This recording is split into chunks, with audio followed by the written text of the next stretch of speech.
Besimtarët e nderuar, sonte është nata e madhe e Kadrit, një prej natëve madhështore në Islam. Është një natë në të cilën Allahu i madhëruar e ka përjetësuar kujtimin e saj, duke zbritur një kapitull të tërë me emrin kapitull Al-Qadr, të cilën në popull e njohëm pra me fjalët inna anzalnahu fi lejletil qadr, që do të thënë ne e zbritëm këtë Kur'an në natën e Kadrit. Të flasësh për vlerën e kësaj nate, çdo fjalë mund të jetë tepër, sepse ne vështirë se mund të përshkruajmë madhështinë e kësaj nate me fjalë, duke parë se kjo natë ka një rëndësi të veçantë në mesin e miliona besimtarëve në mbar botën, sepse është natë në të cilën i Madhi Zot na tregon se përcaktohet çdo çështje e bekuar që përfshin rrezikun ton, fatin ton për vitin që po vjen. Andaj besimtarët me plot të drejtë sonte pulsojnë me zemrat e tyre të pastërta në njohshmërinë e të Madhit Zot, duke ju bashkangjitur pulsimeve të mbar universit, sepse edhe planetet, edhe yjet, edhe krijesat që gjenden në to, siç janë engjëjt, gjindet besimtar, të gjithë e madhërojnë të Madhin Zot, duke e lartësuar, duke shenjtruar madhërinë e tij me fjalët më të dalluara e më të bukura. Andaj ta shfrytëzojmë rastin që ne në këtë natë të jemi në nivel të detyrës sonë si besimtar, që të gjindemi në ibadet ndaj të Madhit Zot, për vetë faktin se ne si ymet i Muhammed Mustafas jemi ymet i bekuar, jemi ymet i përzgjedhur, sepse i përkasim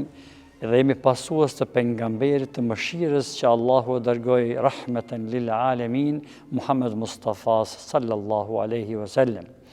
Dhe fakti tjetër është se sonte në këtë natë zbresin engjëjt me urdhën e të Madhit Zot. Mbi të gjitha zbret edhe krye engjëlli, meleku kryesor Xhibril alayhis salam, i cili gjithmonë ka zbritur vetëm tek pejgamberët për të zbritur vahjin, shpallën nga i Madhi Zot, ndërkohë që për respektim dhe nderim të ummetit të Muhamedit alayhis salam zbret çdo natë të Kadrit për të na dhënë selam dhe përshëndetje nga madhëria e të Madhit Zot dhe për t'ia përcjell të dërguarit ton alayhi salatu wassalam gjendjen e ummetit të tij. Andaj ne sonte kemi rastin që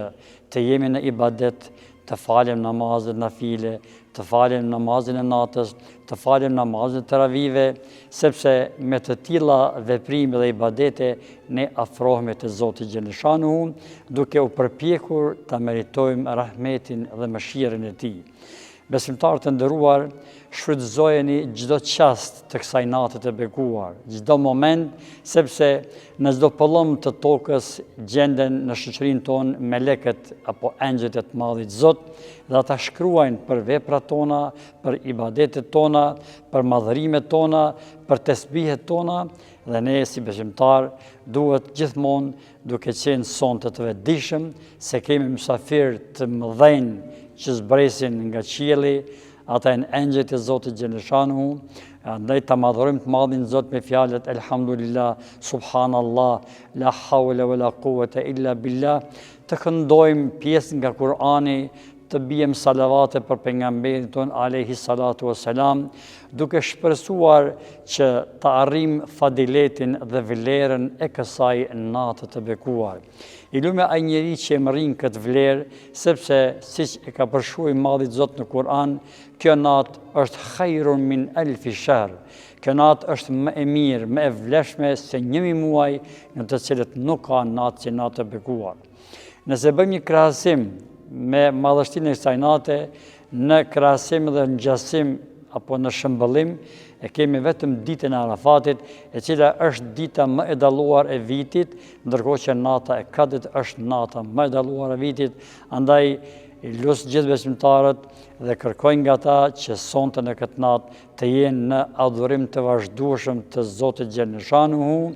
duke qenë të vetëdijshëm se nesër do të dalim përpara madhërisë së Tij e Allahu na mundësoft që të dalim faqebardh edhe mëngjesi i kësaj nate të bekuar të agoj për neve të falur e të bërë makfiret nga i Madhi Zot.